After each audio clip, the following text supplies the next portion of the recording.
Indian മഹാസമുദ്രത്തിലെ ശക്തി സന്തുലനം ഇനി ചൈനയുടെയോ അമേരിക്കയുടെയോ മാത്രം കുത്തകയല്ല.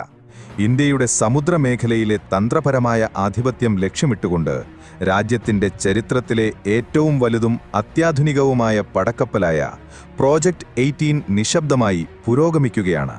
13,000-ലധികം ഭാരമുള്ള ഈ ഭീമാകാരമായ സ്റ്റെൽത്ത് ഡിസ്ട്രോയർ വലിപ്പത്തിൽ ചൈനയുടെ ടൈപ്പ് 055നെയും അമേരിക്കയുടെ പ്രസിദ്ധമായ ആർലെ ബെർഗ് ക്ലാസിനെയും മറികടക്കും. 144 മിസൈൽ വിക്ഷേപണ ശേഷിയോടെയാണ് ഈ ഭീമൻ പോർക്കപ്പൽ വരുന്നത്.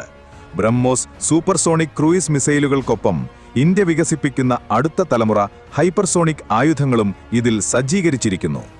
500 കിലോമീറ്ററിലധികം ദൂരപരിധിയുള്ള ഈ യുദ്ധക്കപ്പലിന്റെ റഡാർ സംവിധാനം ഏഷ്യയിലെ ഏറ്റവും നൂതനമായ മൾട്ടി ഫംഗ്ഷൻ AESA അറേകൾ ഉപയോഗിക്കുന്നതിനാൽ സമാനതകളില്ലാത്തതാണ്.